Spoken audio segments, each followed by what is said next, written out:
to the conclusion that I've really had enough of this. I think there's something else I can do better than this. And how can we ask really incisive and insightful questions that can lead someone to their own conclusions and their own path? It's just recognizing you can't do all of this yourself, and it's okay to seek help from other people. Today on the Engaging Marketeer podcast, we've got John Drysdale from No Guru and Asentiv. John is a public speaker, trainer, coach, and mentor. And we worked with John many, many years ago on what was called the LEAD program at the time. It was one of the first coaching programs that we went on with Engage Web, and thoroughly enjoyed it, got a lot of benefit from it. And John is a fantastic trainer and a fantastic speaker. So I'm really excited in talking to John today about what businesses can do to improve, what business leaders can do to improve, and how they can grow their business and how they can use training and coaching and mentoring to bounce ideas and solve problems that they have within their business. You mentioned in your early career that you didn't have much sort of development as a yeah, and you sort of drifted from job to job, not really knowing what you were doing or weren't really skilled for it. Yeah. What was that like for you at the time? Yeah, thanks, Dan. Yeah, really interesting reflecting on that. I think we are shaped by our background, aren't we? And I think that I grew up in a sort of working class home. My dad was a driver for BP and Shell, so he drove the road tankers and worked very hard. And we lived in council properties for much of my early years, and I think it was something maybe shaped expectation. Maybe I didn't expect great things of myself, especially in light of perhaps further education, higher education. I didn't have the opportunity to go to university, which is kind of strange now because I work in mainly universities. So I always say I settled for average. I felt I was average at a lot of things, and just kind of fell into an average job. Again, in the oil industry, and it was one of a succession of average jobs that I had. I even went to the Middle East at one point, and I was average out there as well. And came back home, was working really long hours. I worked in cargo, offloading oil and loading oil at Hound Point in the River Forth. And it was just long hours and driving all over Scotland in the middle of winter. And I thought, there must be more to life than this. And I found a 9-to-5 job that was important to me with a government agency, part of the benefits agency. And it was the first time I'd seen people actually be trained to do a job. So we were put in a classroom, and there was a succession of trainers, and they were all brilliant, and they all had different styles. And I thought that looks kind of like an interesting thing to do. I wonder how you become a trainer. And I think that was a turning point for me. It was a point, and I got the opportunity to do that, thankfully, which led me to today. But I felt it was to go back to your question, a long meandering pathway to get to work, to find something I was really good at and I really enjoyed as well. So I think it was a really it wasn't a terrible experience sort of growing up and going through what I went through. You have to go through that, don't you? But looking back on that, I just wish that someone had stepped in, had intervened, and maybe given me a different direction earlier. It would be a lot easier, I think. Was there a particular low point in that where you thought, I've got to find what I want to do here? I've got to find a reason for basically find my why, for want of a better phrase? Yeah, a couple perhaps. When I worked abroad, and I was just married as well, so I spent a long time away from home. So I'd work 6 weeks in Saudi Arabia, of all places, and then I moved to Dubai, Abu Dhabi, which is a slightly, it's a lot more relaxed culture, isn't it? So we did 8 weeks out there. So I think a lot of the time I was regretting that time being away from home and being away from my wife. And lots of low points in that. You think, 8 weeks doesn't sound a long time, but when you're out there, it's quite hard to get through that. And other occasions, just standing in wet, wintry conditions on the top of a tank somewhere like Aberdeen or somewhere, measuring oil and being bombarded by seagulls is not the best. It's not the best job, is it? And I thought I just sort of came to the conclusion that I've really had enough of this. I think there's something else I can do better than this. Yeah. And you mentioned as well that being a trainer fed your desire to perform. Mm. Because I'm quite into obviously performance and Yes. speaking as well. We've seen it. We're an odd breed. Good. We're an odd breed. Where did that come from you? Where did that stem from? It's interesting. I'm working on a project at the moment, Dan, about introverts, and I believe that introverts can make great business people and be great leaders. I strongly identify with introvert characteristics. So I've done, Myers-Briggs and DISC, and I always come out, low I on a DISC or an I on the Myers-Briggs as an introvert. And I think where does that come from? And I think I was the eldest of three boys, so I think there's something there as well. So I think if you're first in the family, I do think you tend to be cautious, and I think your parents are overly cautious of you. So perhaps you don't take as many risks, and perhaps you are more reserved as you go into the world. It certainly was that for me. It might be different for people watching this, but that's what I felt. And I think I was quite an introverted boy. I love music, and when I was growing up in Grangemouth in industrial Scotland, I loved the Beatles and the Rolling Stones. And as a very, very tiny kid, I used to entertain the neighbours. Get a plank of wood and you pretend you're playing Beatles songs or the Rolling Stones. And my mum got great feedback from it. She should see your boy. He's never stopped singing these songs. And I'm kind of really young, I was preschool age. And I suppose that's probably the only feedback I had. That in my childhood, I think it was kind of positive as I look back on it. And I somehow kind of pushed that to one side. I've always been interested in music and sort of performing music.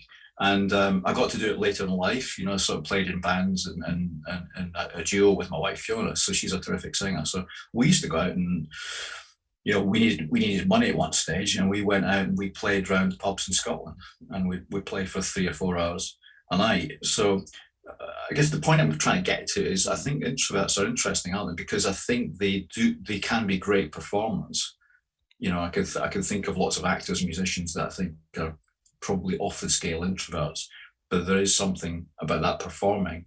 It's maybe something maybe you even identify with. I've seen you do your stand-up stuff, which is amazing. Yeah. And it's just like a switch goes on. It's just something else happens. Yeah, no, I think you're absolutely right there. I mean, most people look at performers and musicians especially and think that they're extroverts. They have to be extroverts to get up on that stage and do that. But from what I've heard, what I've read, that the majority is that they are actually introverts, but they have a flip switch. It's like being a mask. It's not them you're seeing on the stage. It's a performance. Yeah. Michael Jackson, for example, was very much like that. He was a massive introvert. Really? Yeah. Massive introvert. Yeah. Yet when he got on the stage, he just turned into a different person. Yeah. That's how it is. I mean, I remember from in school, for example, a lot of the teachers I had were quite dull, quite monotone and uninspiring. But I had one teacher, shout out to Chris Hamlet, if anybody who remembers Chris is still listening to this, who was a fantastic teacher. He was a real performer, and he did classical civilization. So he was reading sort of Greek and Roman trilogies and tragedies and comedies and stuff, and he'd perform them. And I always remember that to this day. And I've seen a lot of trainers, because I've been on a lot of courses myself, and some are really dull and monotone, whereas some are really inspiring. How important do you think the difference is in terms of performance when you're training and when you're coaching people? That's a great question. I'm just reflecting on my own teachers. Strangely enough, we had a Latin teacher who's the same. Maybe it's something about Mediterranean studies or something, but he was the same. He would read out the characters from the book, which I still remember to this day, was Ecce Romani, which I think means Luke Roman, or Luke, here come the Romans. And he would read out the characters. Just came straight back to me like that. In terms of the performance side, I think it's really important. Um, Having said that, I think authenticity is more important. I think that you have to be authentic as a trainer, as a public speaker. We've both done a bit of speaking as well, and I think you have to be relatable. I think is the key there. People have to buy into what you're saying. And I've seen people do the kind of stagey thing, the kind of stagecraft, where it looks like someone has coached them, like go and stand there or look this way or lean on the podium, whatever it is. And it can sometimes seem less genuine, I think. So I think the important thing is discovering the real you, feeling comfortable in the way that you deliver. And I think there is that sort of channeling of the performer. So I coach a lot of people on presentation skills, and they talk about nerves and how to overcome that. You might have some techniques as well, but I tend to channel the nerves as excitement. So I'm just excited to go on the stage, especially if it's like a big stage and we've got the lights and we've got the PA and the microphone and stuff. And I just kind of channel that. And like you said, I just kind of flip a switch and then I'm into that mode. I'm still very much inside myself because I'm doing it for me. To be, it's important I'm really good. If the audience reaction is great as well, that's fantastic. But it's not done in a kind of showy sense. It's done from, I would hope, a position of authenticity, and that I've got a story to tell. And so you, like you say, you're weaving in those stories, those anecdotes. I love humour, so like bringing in, making people laugh in a classroom or in a speaking environment. It's just such a great thing to do because they relax, and I think if they're relaxed, they're more receptive to the message. So yeah, it's really key, I think. Yeah, no, I love what you said there about bringing in humour as well, because I've heard many people say that when you're training people, when you're teaching people, the majority of people in the room will not really remember what they're told, but they will remember how they felt. Yeah. They'll remember the feeling, they'll remember the experience, they'll remember the emotion that they went through. And if you're teaching them about business, about things that they need to do to improve, or about being a better leader, they will feel that motivation. They will feel or remember the feeling of it, and that it was a positive experience and that they got a lot from it, as opposed to the nitty-gritty of what it was you actually showed them. Yeah, to be brutally honest, I think a lot of the time, we do the workbooks. I still do the workbooks. They're important, I think, as part of the learning experience. But, I know a lot of the time they'll go in the drawer somewhere and people forget about them. But I just want them to go away and practice something or do like one thing that's different. When we do the presentation skills, I often ask people, what was the last concert you went to? And then we kind of break it down that. What was the last concert? And I was with some students, so they're obviously quite young. So I was thinking like Stormzy or something like that would be. And this young lady said, it was the Electric Light Orchestra. I said, you're joking, aren't you? And I said, I remember the ELO. And I said, what was it like? So I tell them, like, what happened at the start? When the lights dim, the show's about to start. Something happens at the start. Well, there's huge light show and there was lasers, and then they came on, they did a song. I can't remember what it was, but it was one of the really well-known ones. Right, great. And then there's an act of like 3 parts. So they might do, some hits, they might do some slow stuff, there might be some new material that they do off the new album. And I said, what happens then? So we've got the middle section, 3 parts. That's not the end. What happens at the end? And she said, well, they kind of all went off. Right, okay. And then they came back on again. And I said, so I bet they did one more song, did they? She's going, yeah, I bet I can guess what it is. Was it Mr. Blue Sky? She's going, yeah, it was. And I said, like, so that all finished. What happens when the audience goes out the auditorium? Could you hear what people were saying about it? She's going, yeah, we've just seen what a brilliant concert it was. And I said, well, were they singing something? Could you hear people singing? She's going, yeah, they're singing Mr. Blue Sky on the way out. I'm going, that's what you want people to do in your presentation, in your workshop. Yeah. You want them to go out the room singing your big hit, your equivalent to Mr. Blue Sky. That's the one thing you want to go away and do something with that. So I tend to be quite simplistic about workshops, presentations. Just think about what is it you want your audience to think, say, and do when they leave the room. It's not about giving information, because we've got the technology now, Dan. We could just package up some slides and send it to people en masse. You're in the room for a reason. and that's to connect with them and to get them to think, say, and do something when they go on the way out. So that's as simple as I can break it down, really. Yeah, I mean, we do a lot of workshops here, and I've only recently been made aware of this technique, which we're starting to implement now. Where as well as having the running order of what you're training people, say, 9 till 10, we're talking about branding, 10 till 11, maybe we're talking about personal branding or whatever it may be, that alongside that, you've also got an emotional journey. What is it you want them to be experiencing between 9 till 10? What do you want them to be experiencing between 10 till 11? And it's something I've only recently become aware of, that the emotional journey you're taking people on during a training course is as important or maybe more important than the actual content that you're teaching them.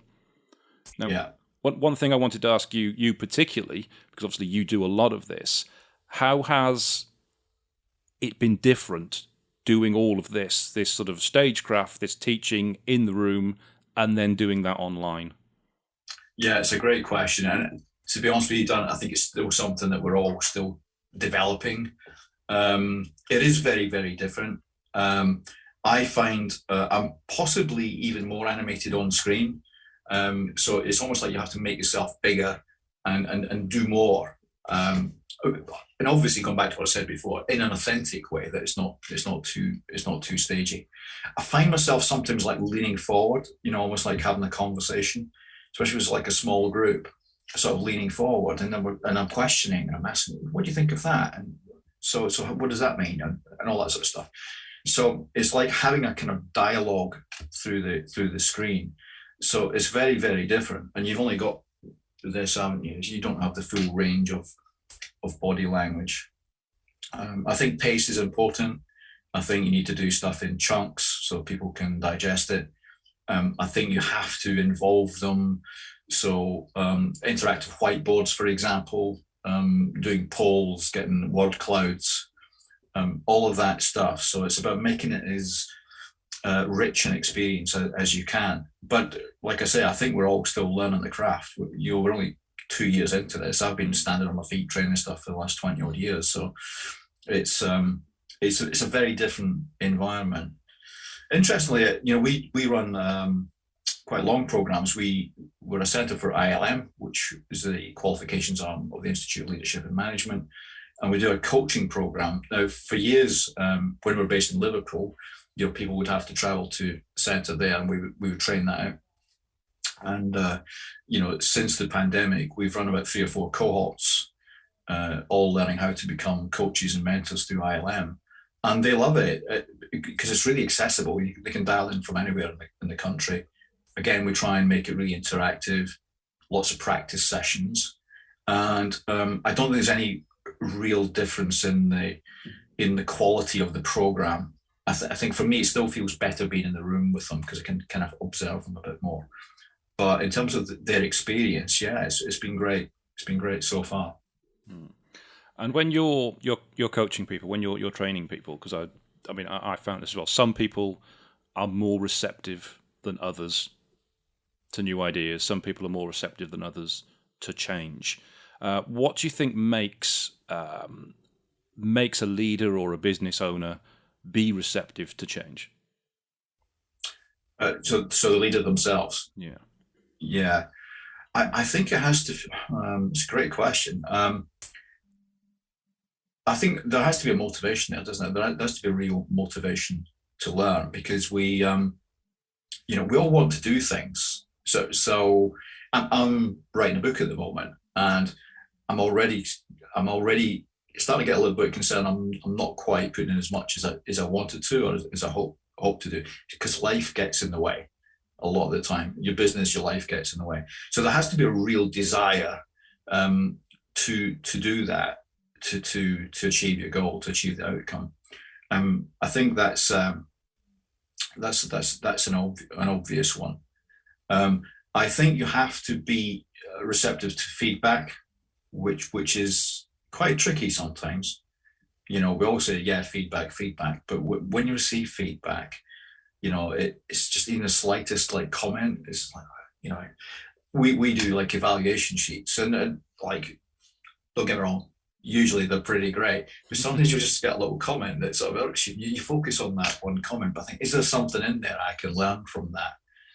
Even if I don't agree with it, if I don't particularly agree with what they're saying, it is information, and it's incumbent on me to take that information on board and to learn from it. So I think that's a key thing, to take feedback on board as well, and be receptive to change as well.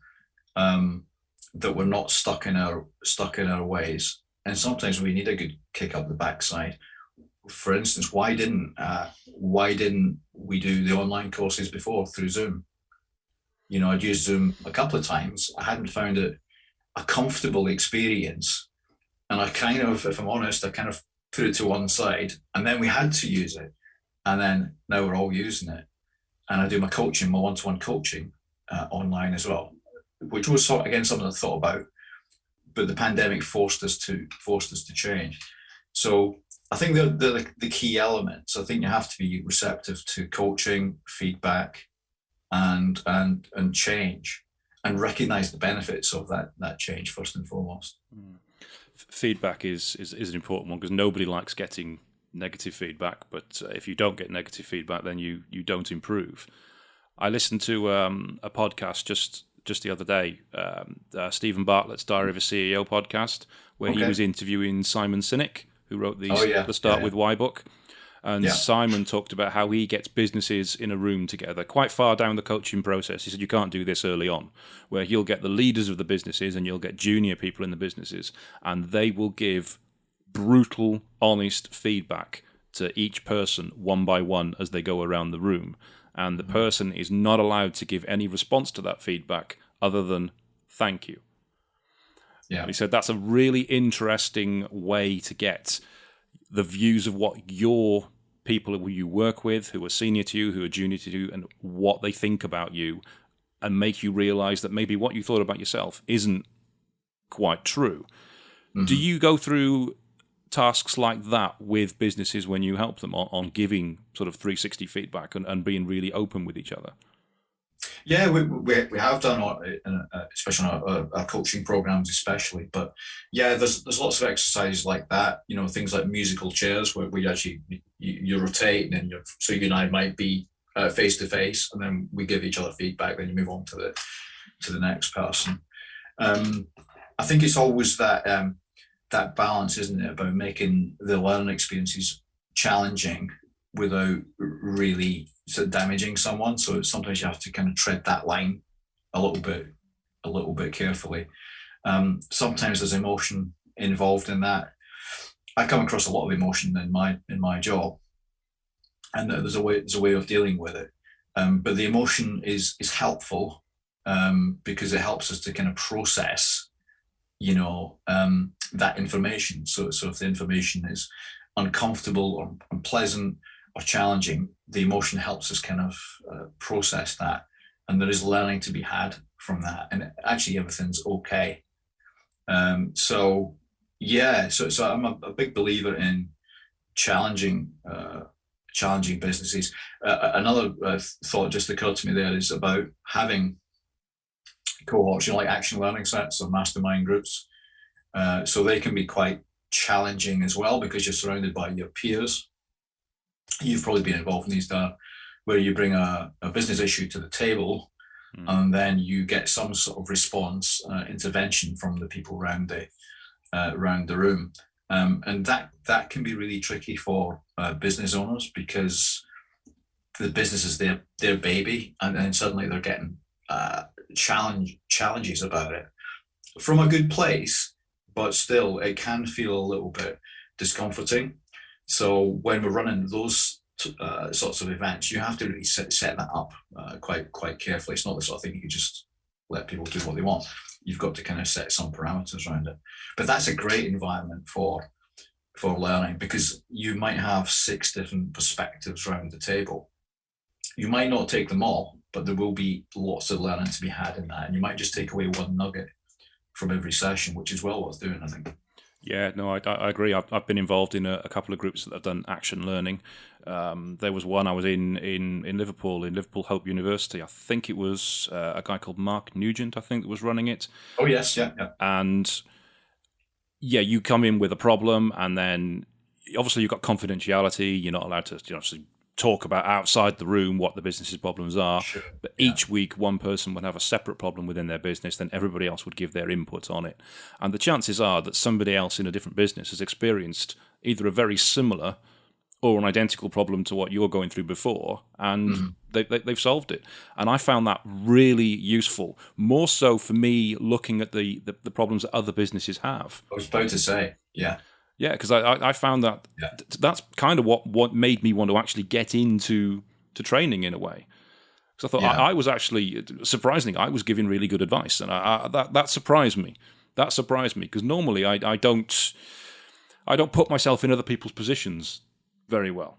But when I was listening to that, I was doing that, and I really enjoyed it, and I found it extremely useful to also guard against future problems that you may have with businesses on different levels to you. Some were much further advanced, some were bit behind where we were. So yeah, completely agree. Absolutely love that. There's so many benefits to that. That's another benefit of it. So you can be the presenter, as we call it, and then you can get the input into your issue, or you can be watching another presenter present their issue, and you're gaining from the insights around the room. But the third one, Darren, which I think is really, really important, is and the way I do action learning sets is to train or guide the group into asking really open questions. So rather than give advice, we start to listen, and we start to get curious. And this is a big theme of mine actually all the time these days, is how can we listen better, and how can we ask really incisive and insightful questions that can lead someone to their own conclusions and their own path. And I think that's going to be an increasing leadership skill because of the complexity now of work. The environments we're working in are so complex. And if you think about the amount of information we have access to, the way we communicate, it's a really complex picture. And leaders, I don't think, have the capacity and the resources to constantly give advice, because we just might not know the answer. And I think it's more important to ask the right questions. So we spend a lot of time in all our coaching programs. I was with a group last week talking about coaching skills in university, just developing really great conversational skills and asking the right questions. And it's amazing how much you can get just by listening to someone and asking the odd question here and there. Yeah. I mean, one question I wanted to ask you, other than being receptive to feedback, what makes a good business leader? Ooh, how long have we got? One of the great privileges of my life, and I know you guys were involved in it, it's about 10 years since we finished the program, was facilitating the LEAP program on Merseyside, and we had cohorts of about 25 business owners on that program, and we rolled it out over several years, and it was such a great experience for us as a company to actually get that contract in the first place, and to be entrusted to do that was brilliant. And we got great feedback because of the way we delivered it.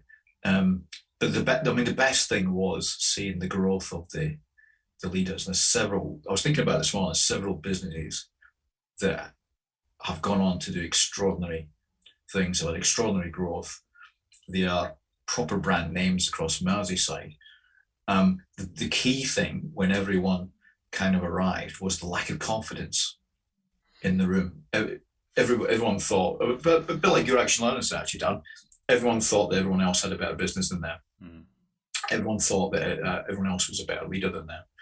And we just stripped everything right back, and we sort of bonded that group, set the kind of parameters, and off they went. And they had such a brilliant experience. And when I asked them at the end of it, what did you get from the program? The surprising or unsurprising response was confidence. Mostly they said It was confidence in myself to go out and lead. And, we spent a lot of time helping them to recognize that they are leaders. For some of them, they just thought, I've set up a business, I'm managing a business. And one of the great principles of a program like that was about something I call the salience of leadership. It comes from Professor Steve Kempster, who was involved in LEAD. But he talked about the salience of leadership, which is if you recognize leadership as a prominent skill set in your role, if you start to recognize it, you can then start to practice it as a specific thing. It's not just another training course you're on. It's not just another thing. But leadership is salient to you. It means something, and you can recognize. And that's what we did. So they started to recognize their own leadership attributes and characteristics. And they had the coaches, and they had the action learning sets, and we had masterclass speakers with people like Chris Bonington. All of that stuff was factored in. So I think it is that sort of confidence in yourself, recognizing you are a leader. And I think about developing trust and authenticity. I think that's going to be really, really important. Developing trust as a leader so that people will follow you, that they have the confidence to follow you, that you're not seen as having an agenda or you're not in it for yourself. You're there very much in service of the people you lead. So if you're running a business like yours, Dan, and you guys do this because I've seen your videos and the stuff you do on social media where you're kind of celebrating the team members. So they are the heroes of the story and you're putting them at front and foremost in that. And if you do that, people trust you because they realize you're not in it for yourself. You're in it for some higher ideals. So that's what I'd do. If I was running a business, I'd think, why am I doing this? What's my purpose here as a leader? Recognize that you are a leader and start to practice leadership and develop that kind of authentic approach, one based on trust and responsibility. And you will find that people will follow you. They will do things, they'll do extraordinary things because they believe in you as the leader. And you'll find, I think everything else just kind of falls away. They could, problems and grievances and all that sort of stuff. You'll see less of that, and you'll see more of the things that you want to see, which is people really enjoying their job and going the extra mile in the work they do. As you were talking about the LEAD program, which you're right, we as Engage Web, we did that. I think it was about 10 years ago, wasn't it? I think it was, yeah. It finished in 2012, but it had a profound effect on many people. As you were talking about that, I was remembering it was at one of the regular sessions. I think was at a bird sanctuary. I think it was. Right. Yeah. It was really beautiful place. And it was really joyous experience to go to because it was just a nice experience. And I remember we did that, and I think you had Andy Bounds, I think, as a speaker. Andy was a speaker several times with Paul McGee, the similar guy. And I thought I've done lots of stuff like that. I've done the LEAD program. I've done stuff with a company called Progressive Success. I've done stuff with Mark Nugent in Liverpool, and of course I've been on Asentiv as well. Yes, yeah, that's another. There's so many different programs that I've been on that I've only just realized now. I've been doing this for maybe 10, 15 years, going on all of this stuff and taking things from all of them. Yet when I go to, say, for example, a BNI meeting, which I know you've been a big part of yourself, there are sometimes members there that say, I don't need to go on this training because I've done it. Yeah. What would you say to people who have the attitude or the belief that I've done a coaching course, I don't need to do one again. I've done a particular program, I don't need to do one again. Yeah, and you sometimes come across that, and I get that. And I think sometimes there's a misconception sometimes about what the training's about. And so programs like the LEAD program or Asentiv, or you've really got to distill that down to what are you getting out of it? It's like selling any product, isn't it? What am I getting out of that? And it's quite tricky with that because it can mean different things to different people. People that have been on our programs, for some it was about confidence, For some, it was about building relationships with other people. For some, it was about making really difficult decisions in their business, to the point of jettison a business partner. I can remember as one example. So it can mean many, many different things to different people because it's kind of a little bit conceptual. The key thing I always ask people are, how's it going in your business? How's it going? And because there's always something in there, and generally it's about time. It's about they don't have enough time as leaders. They don't have enough money or clients, or they don't have systems and processes and the organization to do things effectively. It generally falls in these sort of three categories, I would say. So there's always something. So I don't really start with, here's a program, do you want to be on it? It's really about trying to find out what is your biggest challenge in business. I mean, it seems an obvious question, doesn't it? But, what is your biggest challenge in business? And then, having a conversation about that. And what would it be like if you didn't have that, towards something that's really good or away from something that's really bad? What would that be like? And then it's a conversation about how I might be able to help with that. And it's where I start, especially with my one-to-one coaching. I just set up what I call a chemistry meeting just to find out about them, because I don't know, Darren, if I can help them or not. I don't know if I've got the right skill set. If they're looking for something specific, so say they want something around the finances of the business or cash flow or one of those things, it's not going to be me, because that's not my expertise.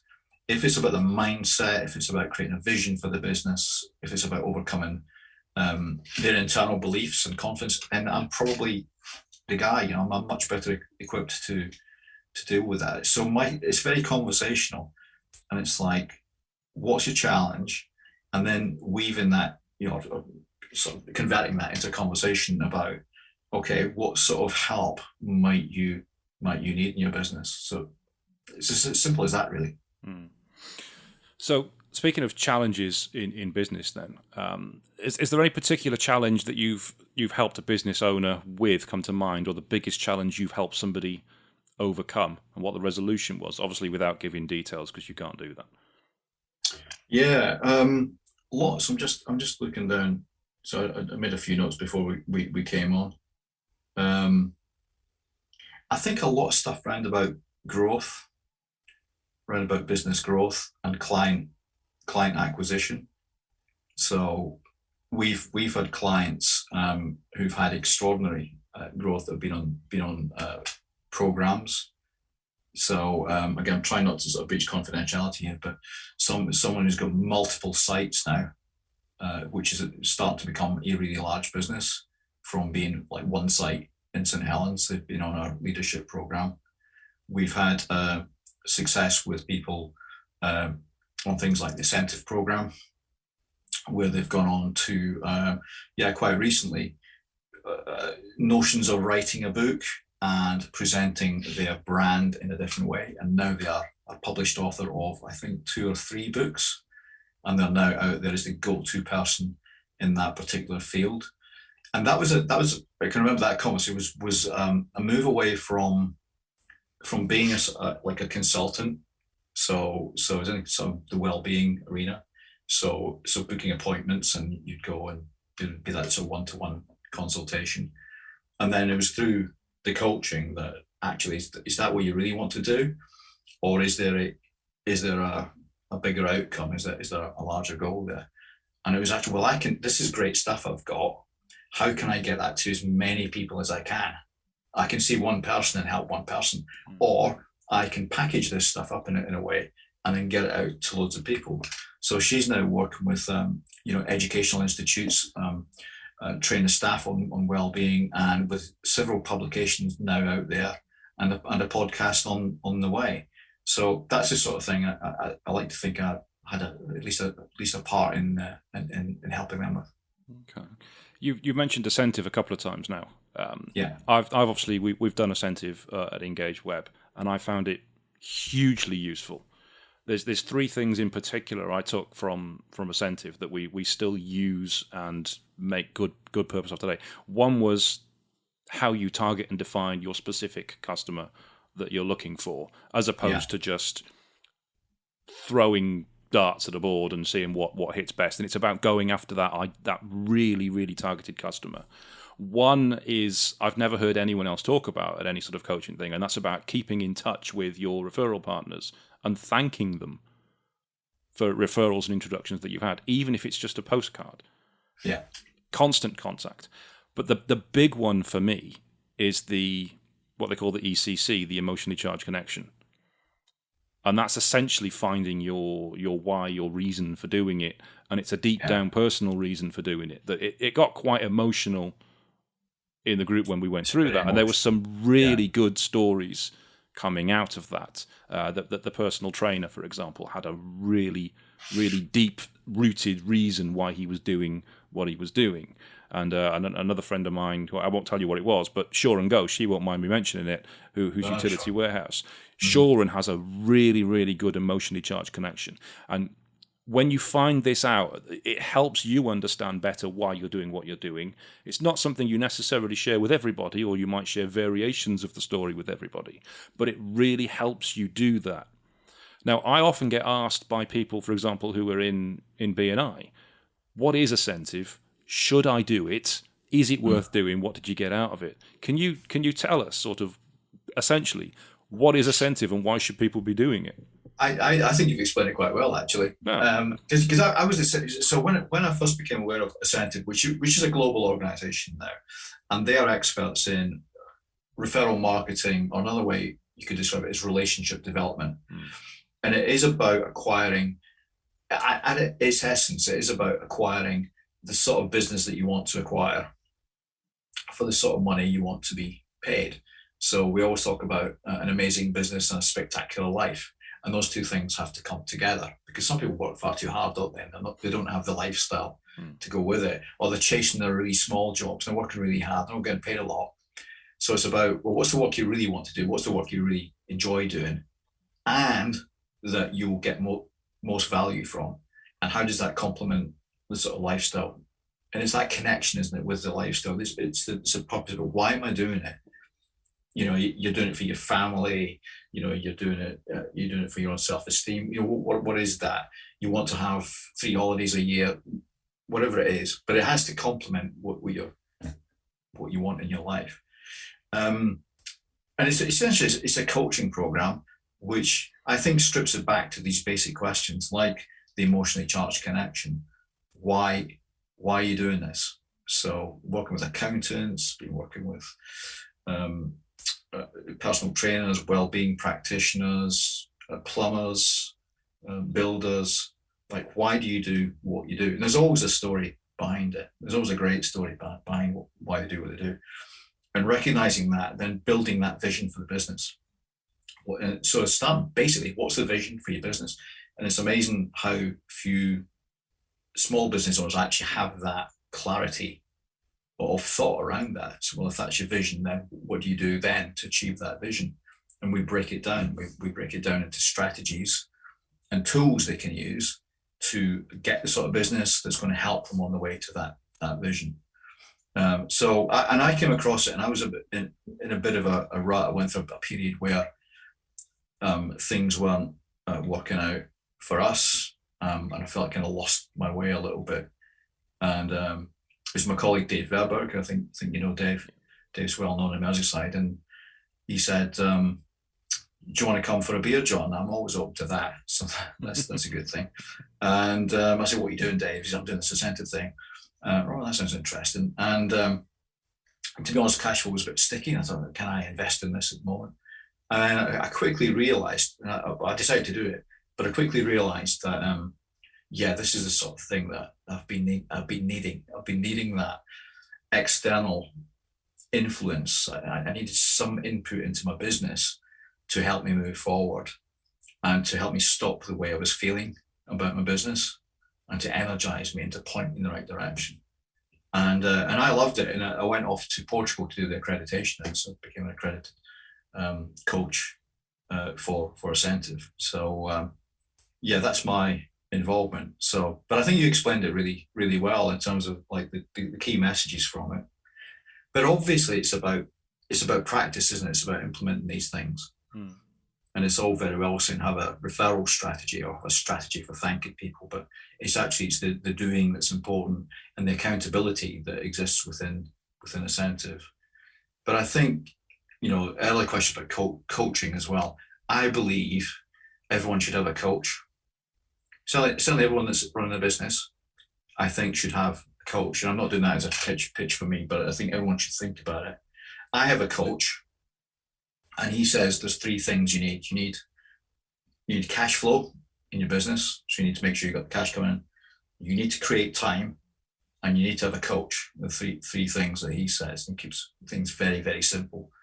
And I think he's right. So certainly people watching this might consider: do you have a coach for you in your career, your business? And if you don't, is it something that you think could really help you move forward? Mm-hmm. It's interesting you say that everybody should have a coach. I actually took part in an online argument, which will surprise many people listening to this, which had one business coach in this group saying that he didn't have a coach, he didn't need a coach because he'd learned everything he needed to learn. But if people wanted to contact him for coaching, these were his details. And I know, yeah, I go beyond interesting. I think the guy was an idiot. But I cannot fathom why anybody would go, I don't need a coach because I'm brilliant, but I will happily coach you. So, well, what happens when your knowledge runs out? I mean, even Richard Branson has a coach. Even Bill Gates has a coach. Everybody, Bill Gates, Warren Buffett. Yeah. Everybody has a coach. There's always someone who can teach you something. And I don't understand people who think, I know everything, I can do it on my own, I don't need you. It's not even about teaching though, Darren. I'm very flexible in terms of the coaching I do, and I teach coaching skills. So we can be really directive as a coach or mentor. In other words, offer advice and that sort of thing. That's at one end of the spectrum. Or you can be completely non-directive, whereas you're pretty much like a listening post for people. And for me, the coach is just a thinking space. So it's a space to think and to address any challenges that you have. Now, you might know everything, or might think you know everything, but then next week you might hit a challenge that knocks your confidence for one. It might just knock you off track, or you don't know how to deal with it, or you procrastinate. The coach is there to help you work through that challenge. So I employ my coach. We meet 2 times a month at least, and we just continually work on the themes that I'm experiencing as a business owner at that time. And it's a moving feast. It always is. Like I said earlier, like modern life is really complex, and life gets in the way. I've been through some big life challenges in the last 6 months, and life just gets in the way sometimes. And the coach is that safe place that you can go to where you can talk about it. And again, I'd ask anyone watching this, do you have that space? Do you have someone that's really going to listen to you, that's not going to necessarily tell you what to do, but it's going to feel safe for you to talk about the things that's really bothering you and the things that you really want to do in your life? That's why I think, respectfully disagree with the gentleman that you came across, but that's why I think everybody needs a coach. I think it's particularly important if you are in business on your own. Because if you run a business yourself, and maybe you have a team, maybe you have outsourcers, maybe it's just you, there isn't really anybody you can talk to on an equal keel. You could talk to your wife or your husband or your partner or your siblings. Unless they're running businesses, they don't know what you're going through. They don't know the challenges. The guy down the pub isn't going to help you grow your business or help you with your staffing problems or help you with your marketing advice or anything that you want to do. You just need somebody that you can literally sound off. And I've done this before where I'll just talk about a problem, and then as I'm talking about it, I kind of come to the solution myself, because it's like, well, that's a brilliant one. I knew that, but until I said it, I didn't really know that that's what was going to happen. It happens a lot. I'll tell you a quick story. So I was delivering our ILM coaching program. I was to some university people. So in my main business, my target audience is universities. So great people. I just love working with them. So they're on this ILM5 program. We went through the various sessions, and I think we were probably about 3 or 4 sessions in. And I said, well, how's everyone getting on with their coaching? Tell me, have you managed to do some coaching yet? And one of them said, John, he says, I feel a fraud. And I said, why do you feel a fraud?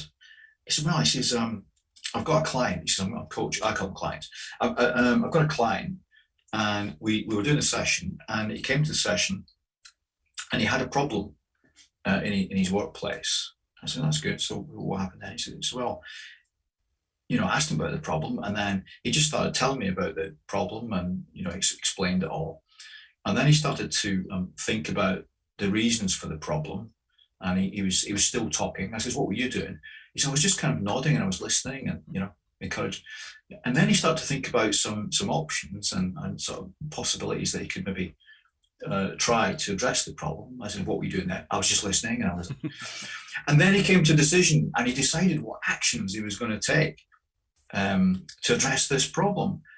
I said, what did you do? And he says, well, I just encouraged him and said, that sounds really good. I said, I just felt a fraud. I said, what did the client think? They thought it was brilliant. They thought it was the most amazing hour they've ever had.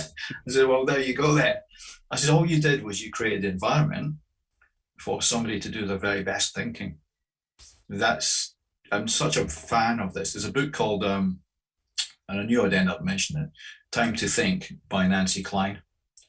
And she talks about thinking partners and about creating the thinking environment.